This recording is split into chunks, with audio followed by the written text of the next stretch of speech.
Hello and very good evening to you all. This side doctor Priya Mishra, homeopathic physician.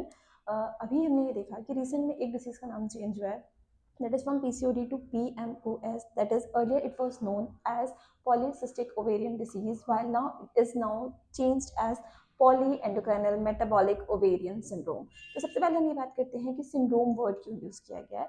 तो syndrome word की अगर हम बात कर रहे हैं, तो जब अलग अलग ऑर्गन से एक ही टाइम पे सिम्टम्स प्रेजेंट होते हैं, अलग अलग पैथोलॉजिकल कंडीशन से अलग अलग ऑर्गन्स अफेक्ट हो रहे हैं, पर सिम्टम्स जो है वो एक साथ प्रोड्यूस हो रहे हैं, that is known as syndrome. हम पीसीओडी में देखते हैं कि that was the name was change because ये बहुत ज़्यादा फोकस कर रहा था सिर्फ ओवरीज पे, बल्कि जो पीसीओडी है वो वहाँ पे मल्टीपल एंडोक्राइनल सिस्टम जो है वो इन्वॉल्व होते हैं। तो ये समझने के लिए हमें सबसे पहले ये पता होना चाहिए कि पीसीओडी क्यों होता है या नॉर्मल मेंस्ट्रुअल साइकिल क्या होती है।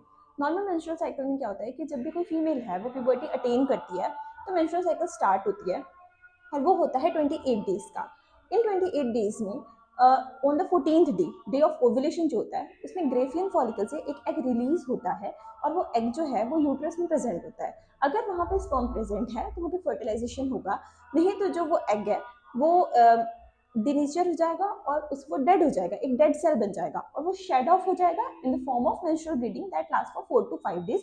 ये वेरी कर सकता है फ्रॉम एवरी इंडिविजुअल। अब जो पीसीओडी है उसका ऑलरेडी प्रेवलेंस रेट बहुत ज़्यादा था कि अगर आप 8 या 10 में से फीमेल्स देखेंगे तो 2 या 3 फीमेल्स जो हैं वो पीसीओडी से सफ़र कर रही हैं। पर बहुत सारी फीमेल्स ऐसी हैं जो अनडायग्नोस्ड भी रह जाती हैं क्योंकि वो कभी कंसल्ट ही नहीं करती अपनी इरेगुलर ब्लीडिंग या डिस्मेनोरिया के लिए। तो इट इज़ जो कंसल्ट की हुई जो मेडिकल रिकॉर्ड्स है उसके अकॉर्डिंग प्रेवलेंस रेट है। अब अगर हम बात करते हैं कि इसको पीएमओएस में क्यों कन्वर्ट किया गया, तो जब भी पीसीओडी होता है किसी को तो वहाँ पे जो 14th डे पे एग निकलना चाहिए था वो ट्रैप्ड रह गया। वो ट्रैप्ड एग जो है वो सिस्ट को फॉर्मेशन कर लेता है और इरेगुलर मेंस्ट्रुएशन हो जाते हैं। ये तो एक प्राइमरी सिम्टम है पीसीओडी का।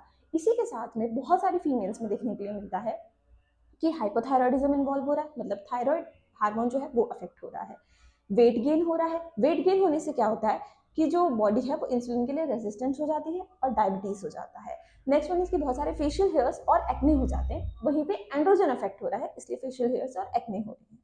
तो ये जो है ये कॉमन पैथोलॉजीज एसोसिएटेड है पीसीओडी के साथ में। तो यहाँ पे आप देखोगे कि यहाँ पे सिर्फ हार्मोनल इम्बैलेंस सिर्फ मेंस्ट्रुअल साइकिल का नहीं हो रहा है, यहाँ पे थायराइड भी इन्वॉल्व हो रहा है जो कि हमारे मेटाबॉलिज्म का प्राइमरी हार्मोन है। थायराइड जो है हमारा पूरा मेटाबॉलिज्म मेंटेन करता है, वो भी अफेक्टेड है। नेक्स्ट हम देखेंगे कि इंसुलिन भी अफेक्टेड है, एंड्रोजन भी अफेक्टेड है। तो हम कैसे सिर्फ फोकस लेके ओवरीज के लिए पीसीओडी बोल सकते हैं।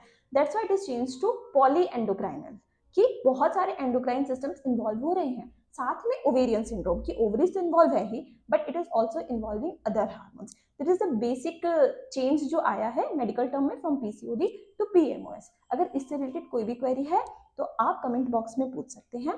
Please do like and subscribe. Thank you.